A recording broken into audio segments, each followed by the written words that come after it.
Tosubwe chiddako ku AC Media UG. There were all factors that contributed to maybe what happened, that might have contributed to what happened. Yes. Before we come to judge her. Fena tusoke tutule mu kifo mwakola ki? Women abachala babe banja ba judging omuwala ono. Ate be bamuli abatugamba nga tiyeta babufumbo. Ne bafuse toxic. Ne bafuse toxic nze mberawo mbawo kulwa mwana wange kati ndowooza okiraba. Kyatubeera twogerako. Nti tutule mu bigere betugambe what could have been the problem. Nenga fena tulina okujjukira nti problem yadde teva ku kintu kira kyonna okujjako ku bbaawe gwe yabadde abeera naye mu nnyumba. Bombi emyoyo gyabwe Mukama agiramuze kisa. Okitegeera? Nti omuwala abadde nga agamba baganda b'omwami we. Omuganda amooyo nno mujja bwerako nnyoko naye ku kitanda omwezi gumu n'ekitundu. So amene was Naurime Esther Wanoko. I talk with AC Media Uganda. Happy New Year. Happy New Year, guys. 2024 bana embagalizo omwaka omulungi. Omwaka ogweyagaza ogujudde ebirungi, ogujudde akasente, ogujudde mwena wana field wall nkwagaliza ebisinga omwaka guno. Yes, nengo olunaku lwa leero tuli ne Matilda. Tugendako mu kitebe ky'omukwano. However, woba tonnaba kusubscribe, please subscribe to this channel, liking, commenting, sharing. Byonna mubikola abasalamu bambi mwebale, byonna nenga mu subscribing. Hi Matilda. Hi SC. How are you? Good, how are you? Anti omwaka tuguyingite. Omwaka tugenda guyingira sawa ziringa meka simwenda. Today is 31st. Anti ati full magana giraba. We munalabira tugenda already mwaka mulala kubanga ebintu bino tuba tulina obiteeka mu technology kuvayo mu bulungi nga mba mubyetaaga. So kati omugezi waffe wanabisunsulira bitereze bulungi ku quality eri very good. It's already going to be fast. So happy new year, guys. Cop me ice cubes. You're gonna maso. Yeah, so happy new year to you guys. Banange mbasabira bisinga. Thank you so much for supporting AC Media. Thank you so much for loving Matilda. Mwena bambi aba taking a time ne mulaba videos neno ne muzimalayo. Fangon her unit platform. Fangon daughter. The Point Media. Banange mwena mbasimera mbagala nnyo. Oshimala no badde ku wa video je twatadde ku TikTok. Point ne nkasalamu nengateeka Point Media maye wagambye. Agaye ne Matilda ayagala okuweebwa. Nina gata ja kuwa sente. Nze banange Point Media. Woba toli bba wange of course tompa. Naye oba ng'ofuse bba wange. Point Media. Oyina okumpa sente. Point Media owulidde. Bobanga kati right now sisa akukanda yadde 10 wadde n'okikusa yadde okukiina nti munaye gundi unless oyagadde kumpa ate ona business level nti munaye Matilda nina business general tukole nkusasudde sente zizi oba n'okumpaayo nti osiimye n'ompaayo oba n'okoze omulimu gw'amaanyi n'ompaayo naye bw'obanga oze mu bulamu bwange ng'oze mu kitebe ky'okuba omwami wange oyina okumpa okuweebwa. It's part of our lives fenga abakyala yengeri yoka jolinzo okumatiza mukyala wonti omwagala nnyo bangi batukuba embaga ne batatuwera ne tuvaayo oba kiraba so katuleme kwekubanja olona kwebuzaabuza. The Point Media boss nze kimanyi okitegeera kye twogerako gwe Matilda wanje my weekend egwere mwaka guno gugenze ne guggwako naye bambi twagwereddeko ngawo story badde tambula eya Arnold ne Shinah. I know kintu ekyo kyatuwa entiisa gwe Arnold all claims ezibaddewo byajjaawo mbu yamufumita ate noli neyefumita neyafa. However kale wetutuukidde wano tubadde tulabye interviews ezikoleddwa abantu ab'enjawulo so we get to know oli kyabadde ayogera kino yabadde ayogera kino. So awo njagala tutandikire tugenda kwogerako ogwo omulamwa tuyinza kubeerawo tutya bwe tutyo. Ekintu ekyo Esther nakigenze n'ekitunulira n'ekyetegereza nnyo. Bagenze ne boogera ku side y'omulenzi omanyi ku social media kwe tuli mu bifunira aba posting abali nnyo ku side y'omulenzi naye tetunafuna nnyo kiva ku side ya muwala. We've not heard from her parents, we've not heard from her friends.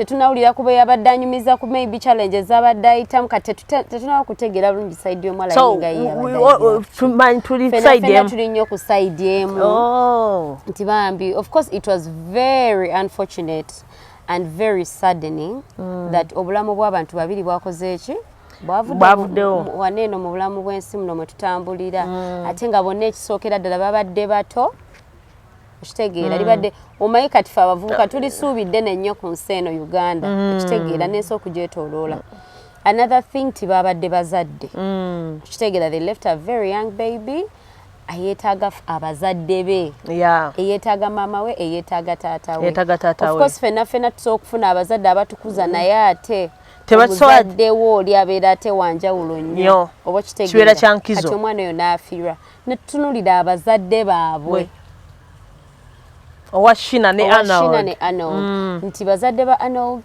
daddala tatawe kati gwe tumanyi abadde amwinamu essuubidde ne abadde following his footsteps is a baba, the son is also a baba ate bababa abettutumu abasala ebiri ku mulembe ebiriko sibe bana abebbiri simaye enviri zawe kyemayiza bbeeyi okuzisalako obusazi ekitegeera nti abadde agetinze that kind of exposure agenze mu limelight.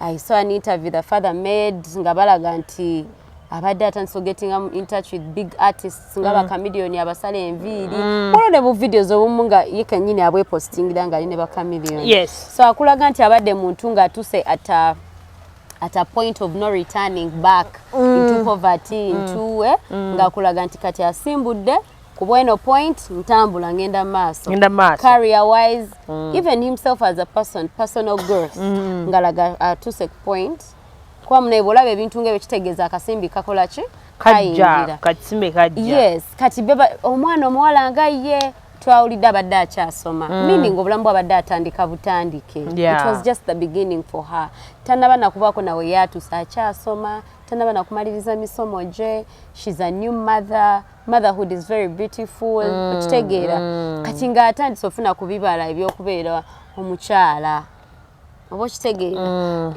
afunye abadde mufumbo abadde bulungi obanga obadde tebumanyikiddwa nnyo mu bazadde obanga ng'abantu weboogera naye ng'abadde mufumbo abadde mukyala wa muntu nga alina ewaka alina amulabirira alina amufaako okitegeera ekyokulala abadde essuubi eri bazadde be naye nti bamutwala okusoma omme bazadde baffe babeera batuweerera takuweerera nti omwana akamuteekamu ssente abeeraawo akuteekamu ssente gagamba omwana ye kamuweerere afune akole ng'aba akulootera ebintu ebinene so abantu abo bambi bali mu pain ffe gye tutasaana kutegeera nti abazadde b'omuwala bali mu bulumi obw'amaanyi nti omwana abo abadde alina obulamu bwabeeramu nga bo maybe tebalina aweya okitegeera abantu bonna bonna babadde babeetolodde they are really in so much pain whether ono yeeyase yafumisa oli n'afa it is all pain like nze sigenda kujajinga muntu I'm not going to judge the lady kubanga no one can understand the pain that she was going through and no one knows the whole story. No one knows the whole story. Fena tuli mukwogerera osanga tumanya we are all in speculations and allegations. Ambogera opa gundi yayogedde. Ogundi yagambye naye nga at least tuli ku side emu omuganda w'omulenzi yazze nawa his side of the story nawako ebigambo ebimu omwala byazzenga ayogera ng'ebigambo ebyo omwala bye yazze ayogera Esther ebyo ebigambo tebyogera muntu musanyufu byogera omuntu ali mu pain kufa abawala emotionally kati tuzeeyo mu relationships tuzeeyo kati tugenze mu relationship nti omuntu watuukira okubeera nga sogamba nja kutta nja kukola ekikyamu ebigambo ebyo tebijja mu njogera yakuba nti musanyufu nnyo oba afuna birungi byereere those words are said by someone that is going through a mental breakdown. Omuntu eyeekyaye nga akoye abulira ali mu bulumi obulumi obwo buva ku mutima ne bukuvaamu ne bukwambuka mu mutwe kati ne butandika okuweereza zo sigino naye gundi ono omuntu ono mayinso like nawotandika okufulumya ebyo ebigambo ebyobusagwa kati ebigambo ebyo ebyobusagwa buli woobifulumya bitandika okwetonda kyebagamba olulimi lutonzi nti oba okyogera ng'ojja okiddirira kati buli wookiddirira muli mu mutima oba buildinga omuntu oyo agenda okukola ekintu ekyo kyennyini ky'oyogera okitegeera nga bw'onosanga omuntu nga ganenze lumu nja kwetta Owulira esi nze lumu nja kwekola ekikyamu kati ekintu ekyo kigenda nga kikula nga kifominga omuntu yennyini physical mu munda oyo era ogakola nga yes era ogenda nga omuntu oyo akuyambyeko kwata ekisoba wenise ku muguwa wesse yes okitegeera tekibaawo awo kiba kivuze yes omuntu akera ku makya natta omuntu oba neyetta in most cases aba badde n'ekirowoozo ekyo for some good time yes nga zakirowooza kubanga by the way text zerowooza kitwala obuvumu okwata ekiso oba emundu kyonna kyokozeseza okutta oba okwetta it takes a lot of balls nti omuntu tava buvi mu bbanga genja okujjako nga ye mutemu ate era n'oyo akikola esi era aba badde mutemu oyo omuntu nga tafuna hard time kusalako bantu balala bulago aba badde nakyo mu experience so it's like them now nekikulaga nti ono omwana yagenze kuba muganda mulezeze n'agamba omuwala abadde ng'agamba muganda mwenja mutanja kutta ekigambo ekyo first of all omuwala alabika abadde mu pain etagambika gye tutalana naye nga pain eyo tevudde ku bazadde be tevudde ku mikwano gye tevudde ku kintu kirala kyonna okuggyako partner we alabika abadde in a very toxic relationship twajogerako luli tubadde nga nebino ebintu tuyogera kati ndowooza abantu abatulaba mutandise okulaba what toxic relationships can result into Douglas Segawa okitegeera nti mugenda ne mugamba kati ng'omwami kwano gwaffe Douglas omulungi nti tugenda tugamba nze nga ngenda wa nze najja kufumba but you do not know what that statement can do to people omusajja wange yes omusajja wange nze yamusookako ani agambye mukwano okitegeera esi so ndowooza olaba what toxicity can do to people inti terumya muntu mulala naye naawe ng'omuntu ekola ki ekulumya n'ekuluma okitegeera so abantu mwena mulina okutekinga very eno story by the kino ekito kyazze mbu bikoze ebintu bibaawo waliwo abantu bangi nnyo abalina okukiyigiramu please do not take it for granted esi naddala mu abali mu relationship ezitandika naddala bano abantu ng'oli mu relationship owulira egaanye bweba relationship eyo egaanye giveemu mu mirembe nga temuneekola ki temuneeteekako because olaba abantu bennyini be tubeera twogera emabegako ne tugamba bali mu relationship muziveemu nga zifuse toxic be batugamba muvaamu mugenda waabi bennyini bebadde bagamba wano nga kino kibadde kimaze okutuukawo oli naakola nagamba omuntu omuviira okitegeera naye nga bujja babadde bagambye yawo omwana musiru ye taata you people you cannot judge someone that has been in pain obulumi omwala bwabaddemu tetuyinza butegeera what the real reason was for that specific pain naye nga temuloza nti yasoya omuvubuka out of her wanting to just kill the person waliwo ekyamusindiikiriza ate ng'ekyamusindiikiriza tekyavudde external kyabadde mu nyumba yaabwe internal in their relationship or call it their marriage gye babaddemu nga bba abaana ekirala esi ebintu bya contributing ze ku mwana oyo ekintu kyakoze byabadde bingi nnyo there was a factor of her age emyaka gye nti abadde mwana so she's just 21 there was an aspect nti abadde alivinga obulamu bwa mirundi egyo emirundi esatu abadde student nedda sina ena abadde student omwana okutandikirwako oyo omwana abali basamyeko mumanyi pressure gye tubeeramu ng'oli student ekyokubiri abadde mwana 21 years vakufa abaana nti yes fenna tuli baana naye abadde mwana abadde akyali mu responsibility ya muzadde we kwegamba yabadde akyali mwana we waka babadde tebamusendinga off nti munnanga okuze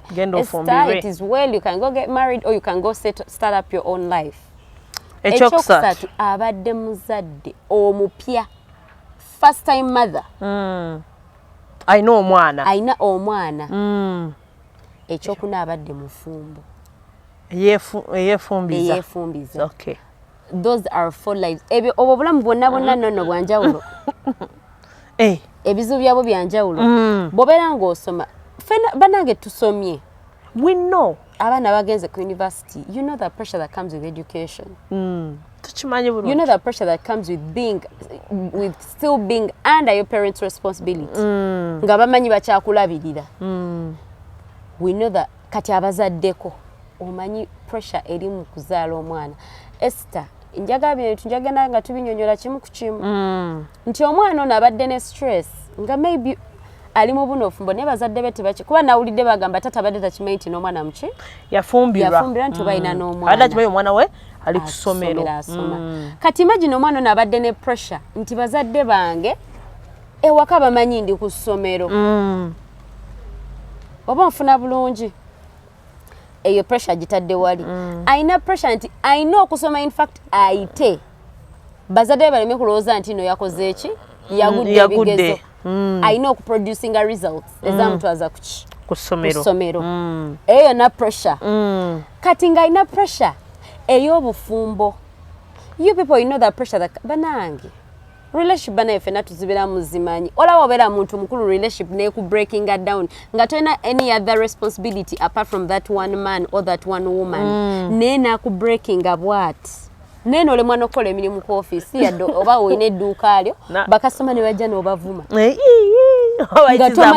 nga banange mundekere mumalako mirembe n'obagoba esimu n'ogaza zikwataawo n'ogana okwata musimu n'okogga just your partner yakutuusiza kwekyo ne kati imagine ayina n'omwana Esther tulina ekintu kye abakyala abazaddeko omukimanyi waliwo ekintu kye bayita postpartum depression postpartum depression ebeera stress oba kale emotional kind of kibeera kintu kyoyitamu emotionally after becoming a mother kiba kiti ekyo kituuka ku buli maama nga gwe mulundi gwe ogusoose okufuna omwana ekintu ekyo kijja nti kibeera kiva mu emotions nti oyina omuntu wano akutunulidde agenda kuyita maama very soon okitegeera tekijja ng'okyali lubuto kijja omaze omwana oyo mukubawo wano otandise omulabako omwana akaaba okufaako obufi tobimanyi tobirabangako ekiro sawa yo mukaaga wemanyi nakwebaka wayina okumutegeerera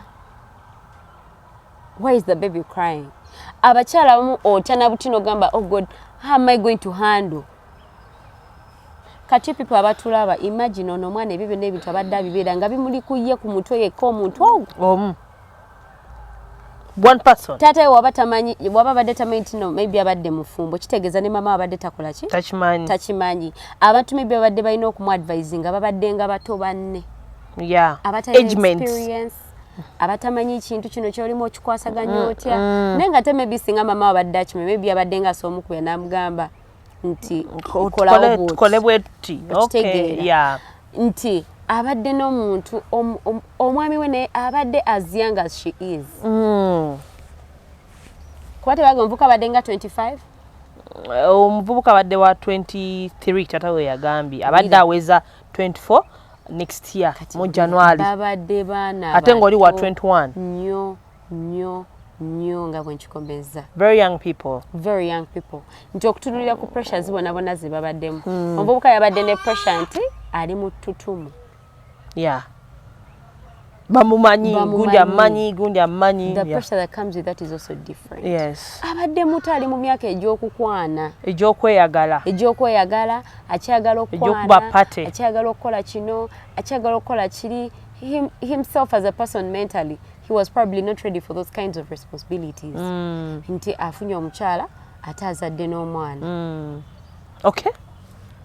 afunye bulungi nnyo nti naye kenyirirayo katamanyi kyakukola ng'omwana omulenzi ngaye maybe tebampreparing ati munange nno ogenda zaala omwana naye omukyala bwe wazaala omwana afuuka kino nga maybe naawe olina okubeererawo omwana ono omukyala oyo kati Esther postpartum depression tusuula afe abakyala eddalo nze my own experience njukira bwe nali nga naakazaala omwana wange natuuka ng'omwana like kinenge gye kikwatamu bannange abaali bazaddeko bakitegeera nti omwana ogenda n'omutunuulira ng'olinga nga gw'otategeera some mothers actually balwawo n'okwagala abaana baabwe if people can come and share their stories of postpartum depression nti otunuulira omwana nga tomutegeera akukaabirira tomutegeera buli kyakola tokimanyi tomanyi obenjali muluma tomanyi balina tomanyi musujja okubira abantu amasimu tegaliiko kati omuntu ebiseera ebisinga abagenda okuyambako ennyo abeera mwami wo yo patana taata w'omwana wo oyo gw'obeera naye oba kale eyakuzaddemu omwana oyo kubanga yabalina okukubudaabuda nti I'm sorry oba tukole ku kino nawuliddeko nga bagamba mbu omuwala yakubiddeko ku gayo esimu namugamba omwana mulwadde yamukubira mbu nawulidde nange mbu yamukubira nti omwana mulwadde namugamba tolina owetaaga ssente omwana mutwale mu ddwaliro. Guys, that was so wrong. Yabadde teyeetaaga ssente yabadde yeetaaga muntu oyo yeetaaga muntu esanze nkugamba postpartum depression kyekola bamama bonna basobola okitunyonnyola ekyo the mothers can understand that okujjako nga toli maama so you have no right argument togibeeramu naye nga postpartum depression ekutuusa abakazi bangi balina ssente owulira you have money naye yo depression omwana nakutabukira nga you just want your partner to be there oyagala just ajja gambe it is well tujja kukimala katumalirize ensonga eno omwana abadde nga you just want someone to ask you are you okay omuntu ali mu postpartum depression bye bintu byabayagala owulira are you fine esobera mu postpartum depression noyimuka n'otandika okukaaba noyitula boti n'okaaba mami wange yanyumiza oyogeze we yali azadde first born mayinze ndi second born wa mami mbu naye mwana yakaabanga n'akaaba namutunya bwati ale ebiseera yali mu kyalo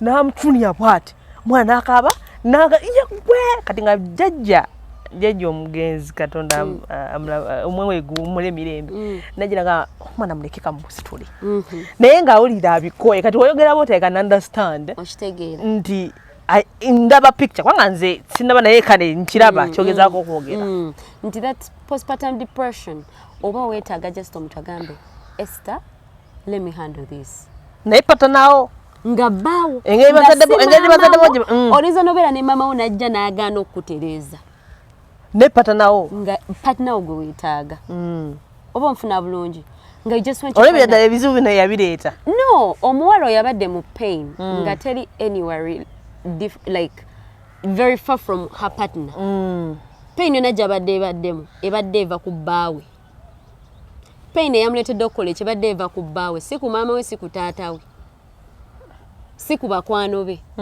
okitegeera bulungi kati njega why I'm bringing up all this postpartum depression and all that nti there were all factors that contributed to maybe what happened that might have contributed to what happened yes before we come to judge her fena tusoke tutule mu kifo mwakola ki women wanga abakyala bayibe bangi ababadde bajajinga omuwala ono ate be bamululi abatugamba nga nti yebafuse toxic ne bafuse toxic nze mbeerawo mbawo kulwa mwana wange kati ndowooza okiraba kyetubeera twogerako nti tutule mu bigere be tugambe what could have been the problem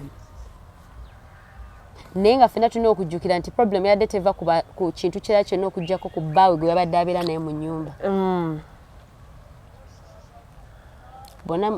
bombi emyoyo gyabwe mukama agiramuze kisa okitegeera nti omuwala abadde ng'agamba baganda b'omwami we omuganda amwoyo nonno mujja bubeerako nnyoko naye ku kitanda omwezi gumu n'ekitundu maama abadde yamugulidde ebimuli nga bye bimusanyusizza ennyo okutuuka okwogera ekintu okwogera ekintu ekitegeeza abadde abadde alumwa omufuna bulungi kati ate nga talina gwannyonnyola payini ye kugitegeera nti Esther ebintu ebituyisa mu payini eyo eza relationships bantu betwogera nabo people we talk to are the ones that help us go through these pains nti nja kuyita ngambe Essie can you believe I'm going through this omuntu akugambe oh Essie don't worry toli weka naffe tufena tuli tutyo munange do this naye kati imagine ye baladdaako yadde bato banne gwozadde bamuwa magezi ki omusajja omuveeko omusajja bazibu nnyo batemu imagine Esther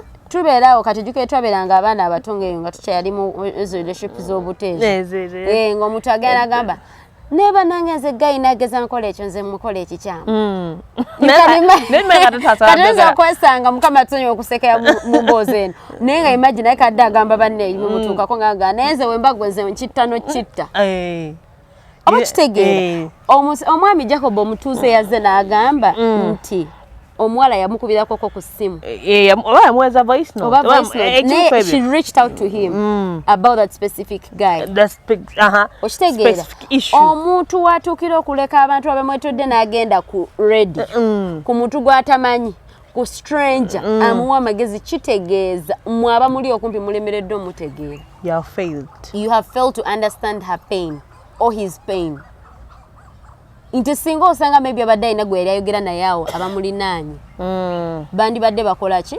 bamugamba maybe this teyandifunye n'amaanyi bandi badde bamuwa solution before nga tenaba nakujja ku ki ku radio station but by the time azze ku muntu alina ku radio kitegeeza ayagala ulire ku bantu abeye wabweru ogera ki ku situation eno gye ndimu banange banga bantu bayinza kuba amagezi gabadde bamuwadde this girl must have been going through pain Esther before we judge her yabadde mu bulumi nga businga n'okufa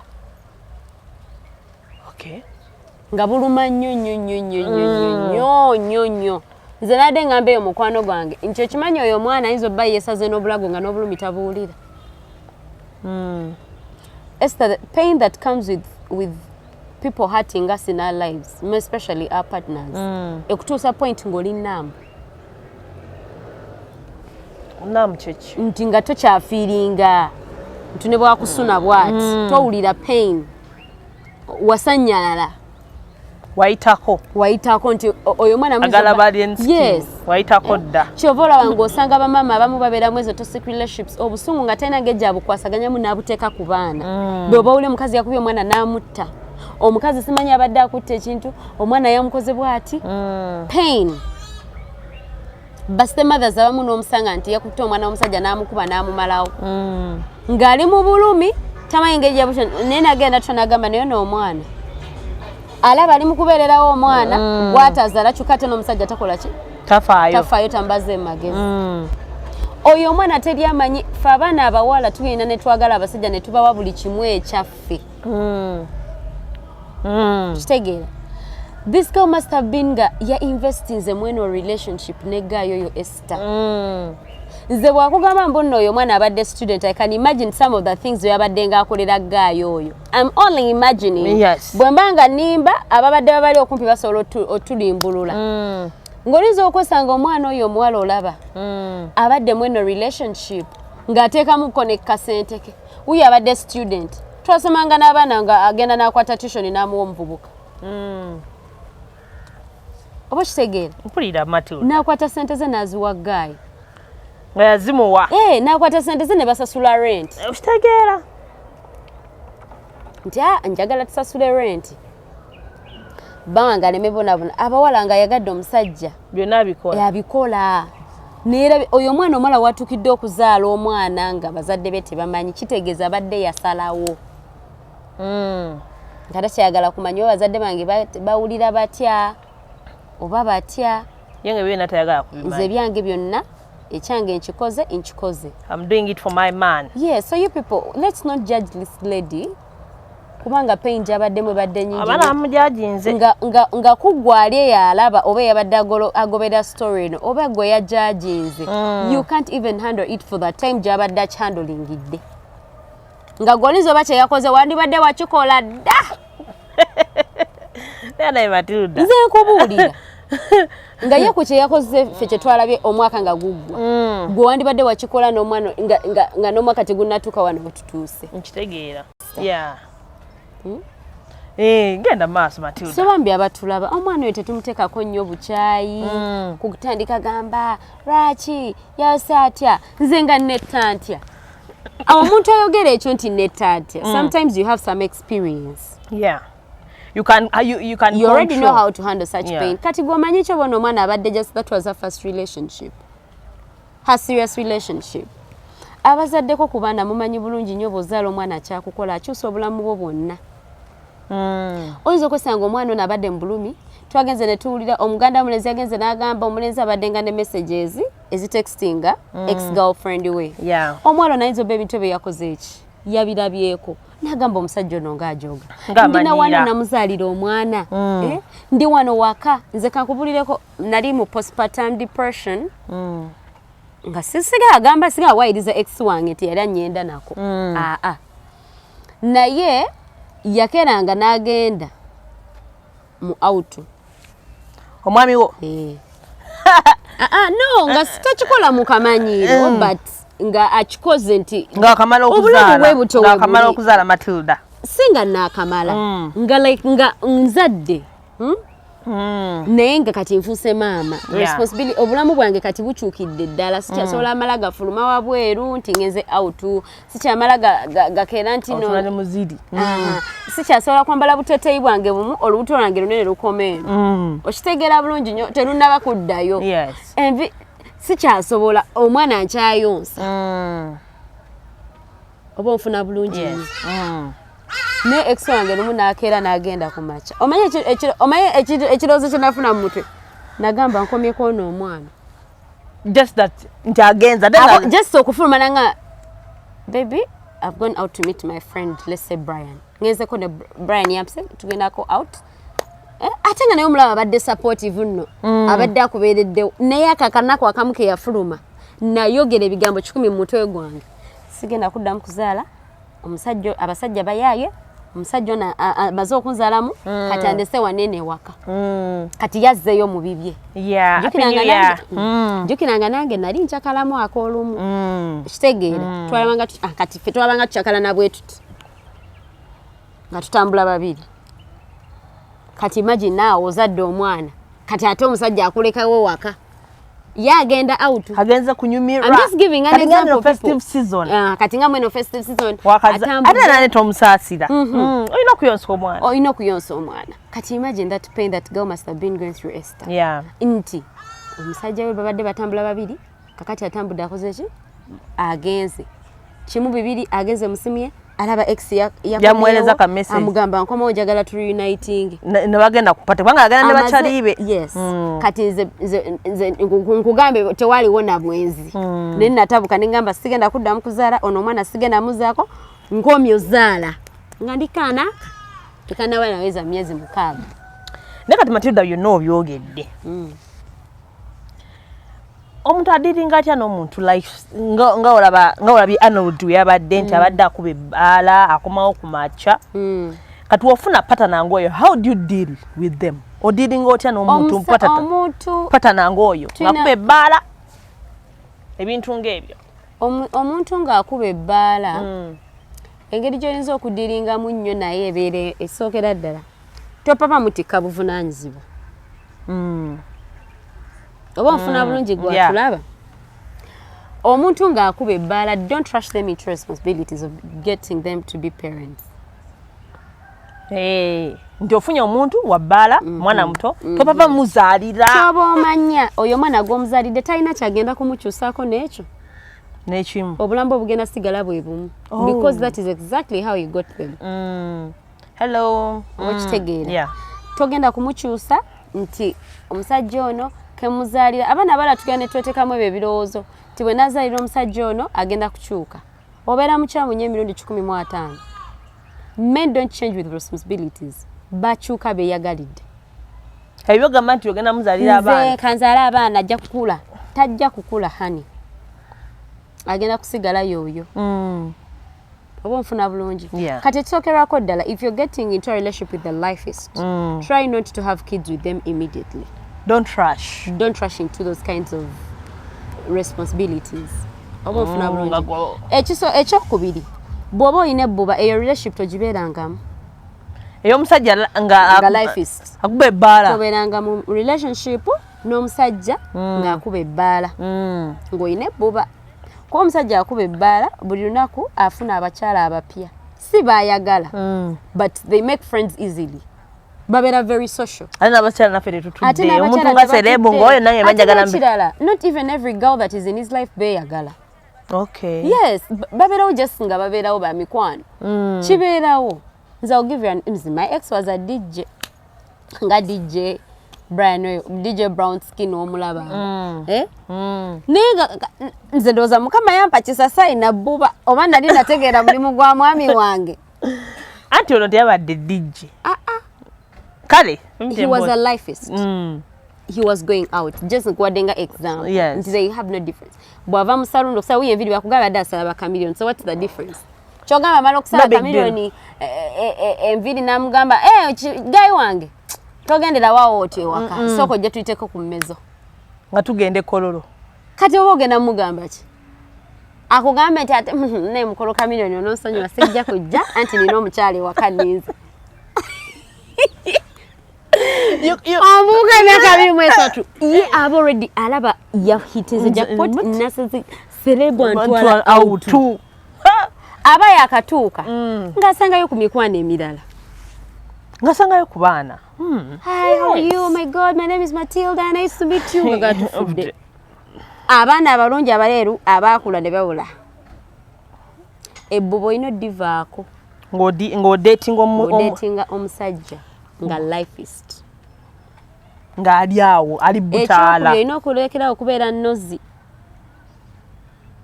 kitegeeza ki anti abalabi ba esi bayinza okutategeera luzungu anti okulingiriza ebitakwatako mu businesses ze kyakugambyeko kyekyo kyoba ogenda nakyo emisika pale atandikiddewo tuwa ebirabo oba kitegeera teyaza nnyo sibo tuwa ebirabo ebyo nti abata don't go into his phone omusajja oyo ali mweyo lifestyle songa every day you get into his phone he's going to have a new person ogenda kaaba either mukazi oba muchala like there are always going to be new people in his life because every time they go out they're making friends, they're socializing. Going out is socializing.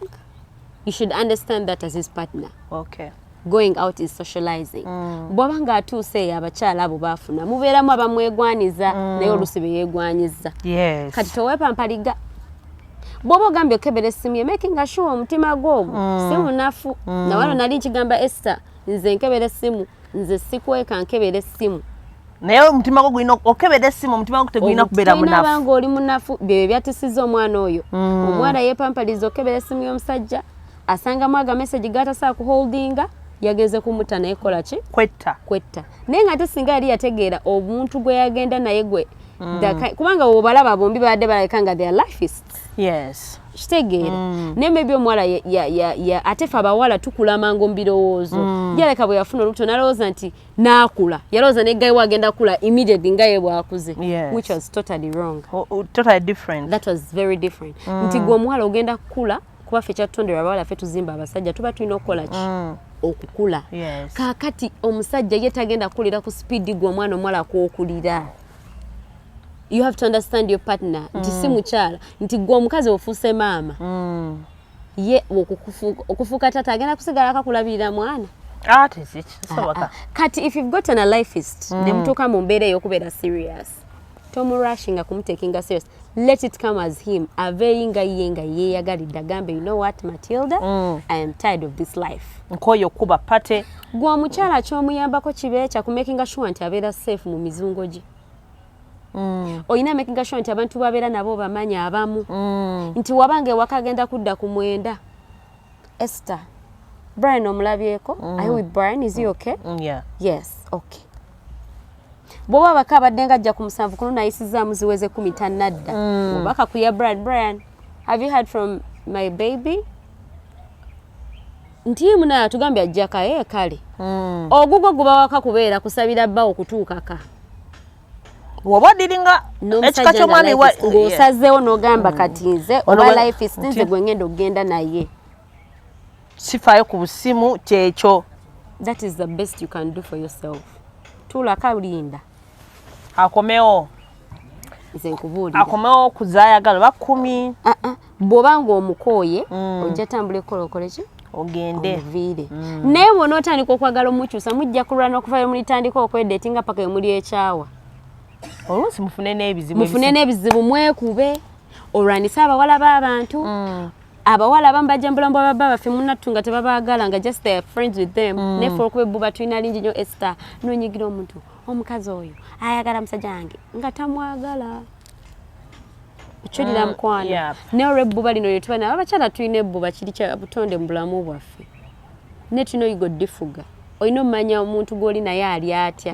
That is why you have to be very, very kino kyetwaga nti tulina okwetegereza nnyo what are our goals. Esther, ebintu bino tujja nga tubyogera n'okushona esima abantu baba babiwuliriza.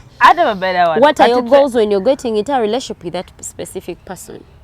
Oyagala bufumbo nedda. Kati oba ofunye life is kyoba omanya in the beginning taba ku bufumbo. Si byaliko. Obulamu bwazze kunyumirwa. To have fun with you. Nfunye girlfriend probably buteega bagamba wala banjawulo nti we nabanjagala kusika ku bifi. Muntu wange abeerawo wali. Ng'omuyita. Kati nga lwaleero. Njagala kunyamba. Matilda. Nze kumuwulira. Nze kugamba this guy is brand nimbi. Hey, nga ye just ayagala amenye nti na girlfriend wange if I need service she's there. Sagala ate kwegaba mu bana abawala b'ensanga mu mabaala. Nga ye akulina. Era abavubuka abo nga gy'oli otwanga following. You know what I'm talking about. Point media. Okitegeera point media. Otulimbye. Okitegeera. So we have to really be very, very, very careful when we are picking these partners. Okay. Nti oba afunye omusajja nga life is toyina kumuleetako nnyo olugezigezi. Kwata mu break. Mpola. Olinnya katono. Owulidde bulungi nnyo. Yeah. Bw'oba ofunye omusajja nga lifeist tomuteekamu nnyo bulamu bwo nti bannange njagala twefumbirwe tukole kino ogenda kumenyeka wekka omutima. Go on his pace. Bw'oba oli ku byabwangu fuluma muveeko genda ofune ku balala batali mu bulamu ng'obwo. Batali mu bulamu. Kitegeera obanga babubaddemu ne babukoowa nga kati agala bintu biri serious. Naye gwoba olowooza nti ogenda kujja opapya omusajja nga lifeist ogenda kumenyeka omutima ogenda kumusala afe ng'oyo omwana omuwala kye yakoze. Ogenda mutta nawe wette. Kitegeera kubanga I have a feeling omwalo yabadde ayagala gayi akule nga ate gayi tali ready kukula. Akyali nyumira bulamu. Akyali mu bulamu ate gayi 23. Akyagenda out abawala bamuyita eno abasajja bamuyita eno abayimbi kakala batazamukubira ku masimu ate nsomitinga ku bayimbi babadde tamanyi tali miitinga. Tata watansomoa kuba customer be bamanya abebbeyi kubalaba omwana akenkuse mu mulimu. Thank you.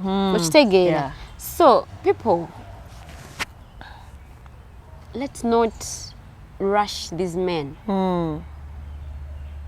Bw'oba musajja ng'oli mu kwagala mukazi nga lifeist ebintu ebyo tebigenda kwawukanamu. Bye bimu. Ojja ate ffe tukaali. Yangu agwe n'agenda mu nkwakyo.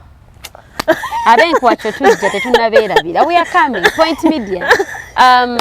Fango need platform. We are coming. Tukyayagala kusooka kufundikira nsonga eno ebadde Arnold ne Shinah. Nti ebyo byonna abazeleeti wako nomujja musaba ku YouTube channel ya S Media. Those people are always like very complicated. Toyina baleetako nnyo bbugumu Esther. Yeah. Omusajja nga lifeist. Kyova olabanga abasajja ba lifeist baba n'abakazi bangi abakazi bababeera bano bannyo. Abayimbi mubala abawulira Smile Wizard n'abaana bameka tetubabala. Abakazi bafuna abakazi ne balemu bategeera. Abasajja be twafumbirwa bali biki. Nze I have a feeling ekyawangazza Babi Kyagulanyi ne Bobi Wine. Sentamu Robert Kyagulanyi. Omukyala yeka yategeera omulimu gwani gwa bbaawe. Yeah. Namayo omwami wange. Gogo mulimu. Ate ngo bala batandika bato. Ne wale oliddeko nti Babi anoba. Tanobangako. Aleka era anobyeko maybe nga tetwakyo effe mu public eno. Tetukiwulirangako. So for you guys that are really watching, ensonga gye twogerako no ffenna tugatta kubanga ku bino ebintu ebyabaddemu toxicity tuzinga tujogerako ku S Media. Yeah. Mwabaddemu understanding your partner tubadde nga tujja tubyogerako wano Esther. Okitegeera mwabaddemu tubeeramu ne parenthood omukyala oyo n'omwami abafudde babadde bazadde. All those things we talk about them on S Media.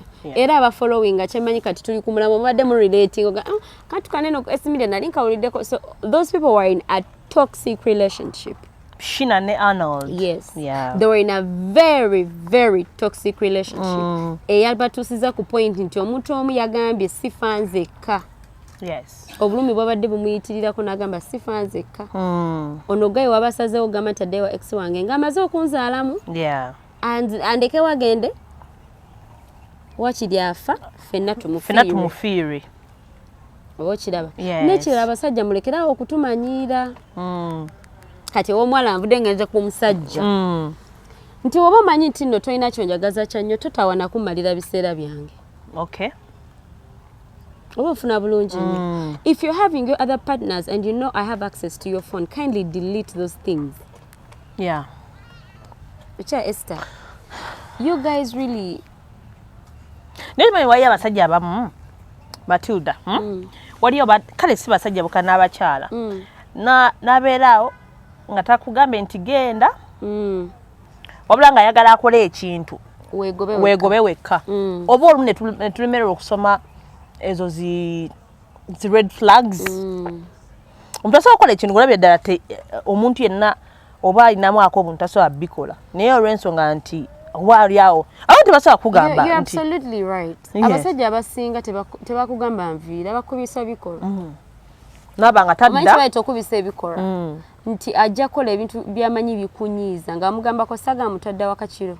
I don't want you to come home late past midnight. Nakikola n'ekya n'oguddako. Oba nfuna bulungi nnyo. Ate n'ekirala abasajja abamu oba oyinamu wabudde.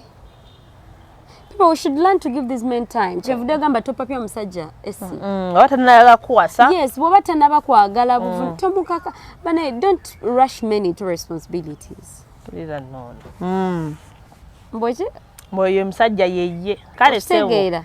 Tomupapya kubanga abasajja si bakupapirako. Okay. Ojje wegendeze kati olaba neba naye go Uganda enyuma naye ate abasajja mazze luno nti kati olaba omusajja bw'obanga abakazi abakyasinze owangula abasajja abakazi abagumiikiriza. Yeah. Nze nina emirundi mingi gye mbadde ngambeerawo oba olusinga oba boyfriend wange nawanyiiza nnyo nogane n'omusajja ngenda mukyawa kamukyawe. Abakusinga abatusinga myaka bagamba naga kitugumiikiriza. Gumiikiriza. Abawala abasinga ekibaleetedde ova mbu n'ofumbo nabo nadda mbuli kutagumiikiriza. They want their ebiragiro byabwe bikolebwewo their regulations bikolerewo nga Museveni yagamba okuva n'olunaku olwaleero lockdown buli kimu ne kiggalawo. That is not a relationship. Ogenda kukola ensobi ogenda kubeera n'abasajja bangi nnyo olw'okwagala results eziri fast. Okay. Abasajja bakukwata mpola. Matilda. Nze kugamba Esther. Akasegere ebibozi bw'oba tosobola kukwata musajja mpola na kumuwa budde, don't bother getting into a relationship. Because ogenda kwemalira ebiseera naye ogenda malira ebiseera. Ogenda va relationship ng'ozeevuma, weevuma abasajja, weevuma buli kintu ekibatambulako weekyawe. Nti singa oyo omwana omuwala yadde amanyi nti abasajja babawa budde. Ene saa singa mulamu singa agenda mu nkwakyo. Festival. Oba kitegeera oyo omusajja singa kati agenda mu nkwakyo. Alepango ni dota kasitayogera. Nze mbabuulira. So wabaddewo ensobi awo. Wabadde omwala yabadde mu bulumi kyekisookera ddala. Ekyokubiri yali yalemu okutegeera the kind of man she dated. Yes. Ekyokusatu yabadde muto nnyo. Oba nfuna. Yeah. Ekyokuna. Yes. Yabadde with a lot of pressure. Nti pressure gye yabadde nayo yabadde n'omusajja nti ali mu kumanyikwa. Abawala bali mu mukwana ate nga omusajja ye muto alina abawala be bakola ki bye banoonya. Anyuma alabika bulungi alina akavidiyo ako kasiba. Oba owulira nti omwami wange ono byemwagalako n'abalala bakola ki babimwagalako. Kati ngalabye ddala gayi wagezemu ebyo ala abagenda mulekawo. Abasajja abamu bali very toxic. Tomanyi gayinza obba yamugamba oba onko egenda. Ye ate babyogeranga.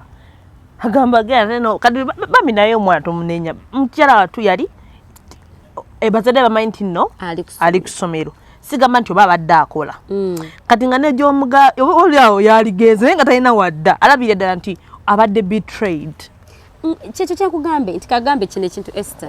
Amayi nagambe tugenda kubyogerako both sides. Tugenda kwekubira ludda. The side we are talking on both sides. Abasajja muina akamanyiiro. Akajjudde emirimu. Mwagenda muloza nti wamutuzaalamu abaana. Ogenda veri n'ebigambo byo nanga obyagala ebiruma obingambe nze ntula onkoleki kugumiikirize. Kakati muyina okukiraba mulabire ne kubano nti abawala b'ennaku zo baavaako dda. Baapangulukuka. Nti tebakyatya. Okujjako nti bwokera n'omulumya abaso okukolera like even don't know aso okukola ekyo nanga talina gwe yebuzizaako agenda okumanya nti kyakoze ekibi nga buli kimu kyawedde dda ate nga you have lost your life muli munsi gye tufena gye tulowooza oba gye eri oba teriiyo oba okitegeera so abasajja mwina obeera very careful. Ate n'ekyokubiri Esther, we should be very careful of comments people make about us when they are mad at us. Nga batunyigidde. Nti obadde n'omuntu n'akugamba neegonnonoze lumu nja kukola ekikyamu. Please take very good note of that. Baleke kulowooza abamu balowooza nti balaavu. Nti omuntu agamba nti no gw'olina kubeera wange. You know, maybe ogera nze mbiwulira. I can't share you with anybody. Omuntu naganza okuwa omulala kiri tufa fembi. Bwe ngolowooza asaaga. Bwe mubanga muzzeewo bulungi mpola mpola mutuuze mu kasondo mugambe hani bw'obanga okyamwetaaga mbulambo mugende mukwano. What made you say that point? Era wanaaba akwagala bulungi nnyo nga badde alina ekimula ajja kugamba manyi lwaki nayogedde bwe ntyo wankola bw'oti ku lunaku bwe luti wanyiiza. Yes. That's why I said that. Kati naawe omanye engeri gy'olina okumukwatamu. Bw'olaba ng'ali serious funa engeri gy'omugobamu. Oba kitegeera bulungi nnyo. Abantu omu bagenda ne bagamba nti waliwo n'omuntu gwe ngambye I think people should also learn self-love. You're very right. Motiz, Nailba, you are very, very right. Ne self-love eyo si nnyangu yakufuna. Ebiseera abasingira omuntu okutandika okufuna self-love abayise mu zino experiences. We cannot talk about self-love if you've not been hurt before. Because you can't compare. Oba tusawa comparinga. Omuntu kati ono omwana yabadde mu situation oba abantu omu babeera mu zino situations nga tannategeera nti self-love is important. Oba kitegeera hi Debbie. Nti abantu baneeno twagala nnyo self-love. Tukyagala nnyo kyogera but we don't even know how to get into self-love. As in to participate. Like about to practice it. Abantu bagega, oh Lord, we need self-love. But we should understand what is self-love. Yes. What is self-love? Baby, tusoma ku S Media. Tubisoma wano. Ku YouTube channel. Self-love comes with a lot of things. Bw'obeera ng'oli mu relationship kizibu nnyo okufuna self-love. Lwaki ogambye bw'otyo? Omanyi lwaki? Nti oba oyagala nnyo okuwulira omuntu nti akwagala. Kyakufaako. Kubanga oba already weeyagala. Okubeera ne self-love mugenda kikiza mugenda kigana kituwa amawaggali. Oya Esther, kituwa amawaggali nga gwe togambwako. Ng'oli muzibu nnyo. Bw'oba oli mu self-love kati ffe gye tulimu. Don't stress me. That is what self-love is. Saga bintu byakumanyira. Okitegeera nti oyo omwana oyo yabadde muto nnyo okubanga kati right now ategeera self-love. Self-love erinnya mufe abantu abakuzeemu. Tugenda mu nkwakyo kyo baatunyirira. Abantu kati abakuzeemu weekoledde ku ssente zo omanyi ssente yo weewooma. Ono omwana abadde akyalina student. Panage self-love agenda gifuna atya. A lot of stuff. Oba kitegeera. Like abagenda self-love in most cases comes with experience. Ana Jackie akubye nnyo. Mbuki. Agambye mu ssente za hostel. Onfuna bulungi nnyo. Nti self-love is really good and very important, but it also comes to someone that has been going through something. Yes. Teva buvi mu bbanga gwe noveeri nga tubeera nga combination n'ogamba may I have self-love. Self-love ebiseera ebisinga ejja nga tumaze beerako mu relationships ne batulumya. N'ogamba naye kati omanyi Matilda oba Esther va ku basajja weeyagale. Era ne bw'ofollowinga ku TikTok sezo trends ezibeerako abantu nga batugamba me self-love, they have a history that is not easy. Tosaasanga mwana tabeerangako mu relationship nga kugamba may I have self-love. abalimba aba yamala bera conversation ne bamulumya n'ategera nti I need to love myself first before I love another person. Yes. I don't first of all to watch what I know. Yes. You don't love yourself. Thank you very much. Osobola okwagala abantu abalala. Yes, you're right. And another thing, mu bantu baneno mu bulamu buneno bwe tuli mu Esther. Tulina okwemanyiiza okwesonyiwa. Okay. Okwesonyiwa abantu. Nga tuli mu relationship. Oba mu normal life. Ng'oli mu normal life ne mu relationship. Nti waliwo ebintu ebirina okujja obyesonyiwa obirabe bulabi. Nti kati essimu ye erina okuvuga. Nti essimu oba ogambe nti nno kati nina ebintu byendabyemu. Okebedde kumanya kifo kyo si kulwanyisa b'osanzeemu. Simu ya musajja ajja asaayasa. Aha. Nze banange siri bakwekana kubajjukiza nti mukebere essimu ezo. Genda kusaba na babandi Matilda. Ulira. Bw'okebera essimu you're learning the place that you're in that person's life. Oh. Ndi mu kifo namba meka nze mukulu nze gwasinga okwagala oba ayinayo Esther gwayagala ennyo. Gwe yakakwana amulimba biki? Amugamba si mufumbo. Webale nnyo. Omanye woogwa. Kati fa bagamba self love. Je tugenda ovogambe ne Matilda atandika okwagala kuba omusajja ono takuliiko. Ali ku Esther, ali ku bintu birala nnyo gwe takuliiko yakuvaako. Yeah. Kitegeera. Mwina okubeera nga muli beegendereza ennyo. Ate n'abawala abalala n'ekirala Esther. Abala tulekera okubeera very entitled mu bulamu bw'abasajja bano be tufuna. Okay. Abasajja si baffe. Bani. Ulira. Twejjemu ekigambo oyo musajja wange. Anti mwera kimuyita wange tuvudde wala. Tukuze ffenna. Tubikoze ffenna. Kati ngwaki si wange. Esther. Ekintu ekyo bonna ekyajja mu mutwe gwo okugamba nti ono omusajja olw'okuba tukoze ffenna wange ogenda funa eddembe. So abakyala balekeraawo. Mulekeraawo okubeera entitled. Asajja si baffe. Asajja si baffe. Baani. Omusajja ayina ye nga ye mu buyinza bwe. Yadde tetukyagala. Wadde kiruma. Asobola okuba nayina gw'ayagala. Aye tojja mugaana badde. Bwe tunaavamu eyo entitlement tugenda lekerawo okwetta. Okwetuga. Okulumba bajja baffe. Okwetuga n'okulowooza nti nonze simanya olina kwagala nze nzekka nedda. Nawe kennyini ebiseera ebisinga sigwe gwe yasookerako. Esther n'agamba nze we nakeberanga essimu ya boyfriend wange. Nze saamuyombesaako lw'abawala.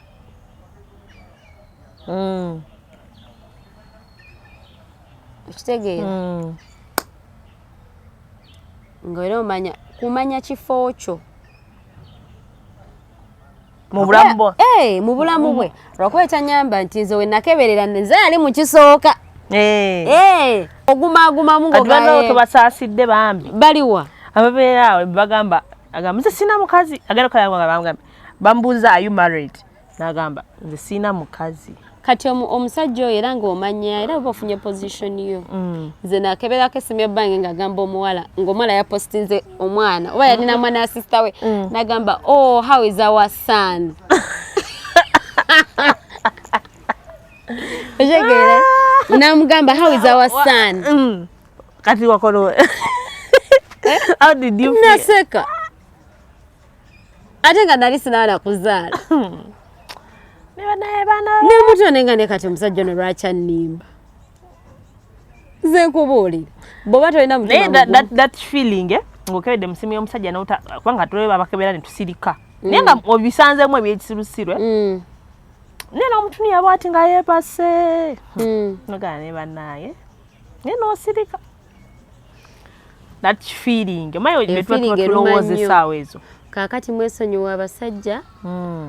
Ng'omusajja lifeist ng'omanyi olina ebbuba lingi nnyo omanyi tolina bugumiikiriza omanyi oyagala family immediately togenda ku musajja oyo ayagala ennyo okucakala ojja kukaaba mukazi nawe omusajja ng'oyagala nnyo ng'ofunye omukazi acakala ebintu ebyo ebimu tebyawukana omukazi oyo akwanibwa buli lwagenda. Unless oli naye. Naye oba toli naye olina okumanya every time she's out there bamukwana kati bw'ojja musimye n'osanga mu messages ezimu totabuka gamba bugambi oyo gwe nafuna munnange so ekitegeeza byonna kumanya nti muntu ki gwe weetaaga olina kumanya muntu ki gwe nnina muntu ki gwe neetaaga omanyi love erekerawo tuziba amaaso wali omuntu gola nga tomusobola nga tojja kusobola musajja ng'oyo akuba bbala kumusaa mwenda muli abakazi nga tamusobola kati wewomufuna mugambe no we cannot go so ofuna oli akuba ekibaala kye olina okukitegeera nti wasawa 10 olumu n'obutadda so it depends on who you want right so tugenda kumalako omwaka Matilda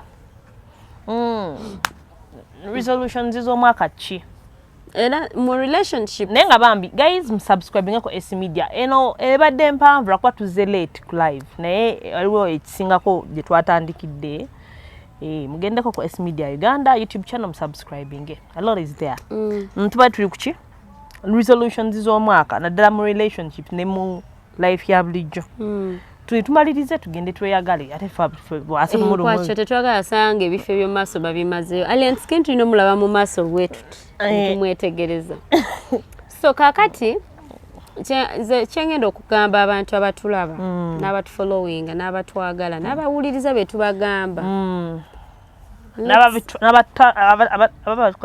abatatwala bubi abategera ensonga abatuwuliriza si abatuwulira waliwo abatuwulira naye nga tebatuwuliriza byanjawulo ya two different things so kyengenda okubagamba abaana abawala okusookera ddala let's not get entitled okifuna mukwano omusajja oyo ekifo kyakutaddemu kyoba obeeramu teweekakuutiriza wootajja teweteekawo oba onfuna bulungi nnyo ekyokubiri abaana abawala we should learn to love ourselves first owulira bw'obanga weeyagadde first Esther kikubeerera kyangu nnyo okumanya nti oyo omuntu simwetaaga kubanga oba omanyi by'oyagala n'okumanya ki ky'oyagala yes loving yourself first shows what do you need as a person what do you want nti neetaaga muntu ayali atya nti right now you know when you're loving yourself kati bibino Esther oh I love myself right now njagala kubeera nga nchakala buchakazi era bw'onoofuna boyfriend nga achakala buchakazi tagenda kuwa hard time because at that moment that's what you need that's what you want wega kubeera nga ochakala you don't need anything serious banafe abakyala gye tulinga tuli serious yes nga tayagala bintu byakubeera serious then loving yourself will also look into qualities eweetaaga mu muntu kuba gwe nga gwolina by'oyagala ogamba nze ndi muwala nywamu kabbiya kange because you love yourself ogenda manya seetaaga musajja atakola ki atanywa agenda kumpa hard time wala ofuna omusiraamu awo weebale nnyo omusiraamu oba tomwetaaga kuba mugenda kutabuka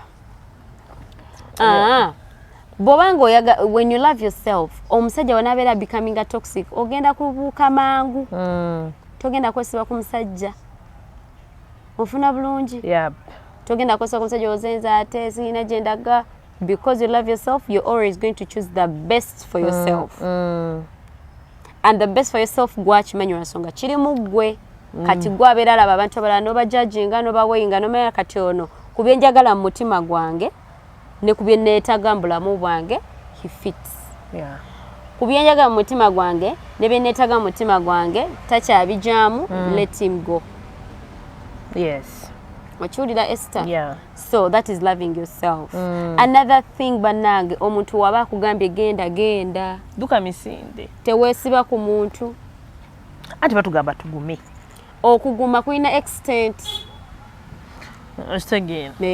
okuguma kulina extent if someone is telling you to stay and you feel you're tired mugambe mukwano andi wanga ndi tired naye wakulaga nti akukooye omanyi bino ebintu twabyogerako of recent omuntu tanakulaga nti nakooye naye omuntu kasajja nagamba Esther nkukooye genda kuba omuntu wagamba nti n'okukooye extent ya seriousness y'okulaga nti ali serious akukooye tomanyi kyagenda kukola byebikolwa ebyo byebivundu by'owulira abikola alabe nga weekyawa ogende tulekerawo okulemerako nnyo wadde twagala nnyo oluso omukwano guno gwe tubeera mungi nnyo n'abantu gwina okutuyambako okubaleka ogamba I love this person too much I wouldn't want to hurt them otambula okole ki ogende omukwano tegwina kuba mulungi mwerero omukwano olusu gutuleetera okusacrificing n'ogamba naye nkwagala nnyo Brian eka nkwesonyiwe n'ekirala let's normalize being chucked bwe bakukyawa akkiriza togamba nze bankyawa batya mukwano bakukyawa normalize it. Normalize being chucked. Normalize it. When someone tells you I am done, it is done. Let me move forward. Kanziruke misinde. Oshitegeera. Yeah. Abami entanje ngendo basibirira oba manyi twenda jontwala tobako jontwala. Don't waste our time, Don't please. waste our time, please. N'ekyokulala abaana baffe bano betuzaala be balina okubeera priority kasita ozaala omwana ensi yo yonna inatandika kwetolera ku mwana wo omwana oyo singa yabadde yalina ekintu omuntu yamubuulirira oyo mwala Shinah singa abadde alina omuntu yamubuulirira nti oluzaala omwana bwe bufuuka obulamu bwo obeera bulamu bw'oyo mwana singa right now mulamu osanga yali mugambye nekiri wali we yayogereranga nti nze nja kufa n'omuntu biki omuntu amugamba atofe omwana wo mulekerani kati bulwajjukira memories ezo nti alina omwana osanga singa badde n'omuntu amugamba nti omwana oyo gwe bulamu bwe yandibadde wali wano yandigambye my child and their life. Matilda, talk about peer pressure. Oba yogera ku mikwano egitwetooloola naddala nga tuli mu relationships. Emikwano egyo egituwa amagezi amabi egituwaga. Emikwano egituwaga olina okumanya obeera mu relationship ogibeeramu gwe ne partner wo. Emikwano gino eno gibeerawo nnyo kusaakaanya. Okitegeera. Egimu tegireal. Yes, emikwano tegibeera real nnyo by the nga tuli mu relationships. That's why nsobola okujja Esther ne ogamba nabadde ne Brian twekyawe kati njagala Tom. Ate bona noba welcoming. Nze ngamba tugenda era nkubuuza ayinamu kasente. Ensobe yange bimanyi. Okitegeera. Kakati munnange toweesiba nnyo ku mikwano egyo. Tegirina kutegeerera mu relationship yo. Naddala ngeri serious. Okitegeera. Ngene ya Shinah ne Arnold. Kati ngeya Shinah. Yabadde serious. Yabadde serious. Ne babadde batonyo nga they don't know who to ask for advice. Yes. Babadde bato. Kitegeera. Babadde bato nnyo. Nze kye kinuma. Nti ebintu bye babikoze not out of because they were actually doing ekintu kyonna kyabaddewo kyavudde mu kuba nti babadde tebamanyi kye balimu. They didn't know the intensity of what they were in. Badde tebamanyi kye bakola. Yeah. Era sonya nti abaana Katonda agenda basalira omusango omunene nnyo. Kuba badde tebamanyi kye bakola. Yes. Omulenzi yabadde tali ready for parenthood. Omuwala nekenyi yabadde tali ready for parenthood. Babadde bali mu bulamu obw'okulaba babadde let's see. Oba kinaakola whether it will work out. Yes. And that is not real. Yeah. Oba kiraba. That is why nti babadde awo ne bulamu bwabwe nga bazadde baabwe tebamanyi bigenda na maaso. Abali abepangisiza muzigo gwabwe no yazaala omwana tali okay. Omusajja takimanyi nti n'omukazi at that time amwetaaga 100%. Tamanyi geja kubuza munne nti oli bulungi oba toli. Comments munne zamugamba tamanyi nti ziva mu pain eyalooza oyo bw'atyo bw'ali. Nenga omuntu ono pain yamukozesezza ebintu ebyo byonna bakwana batulaba. Tulekerawo judging omwana omuwala oyo. She was going through a lot of pain. Abakyala abafumbo n'abalina boyfriends mu relationships eziri serious. Mumanyi lwaki kye tukola ki?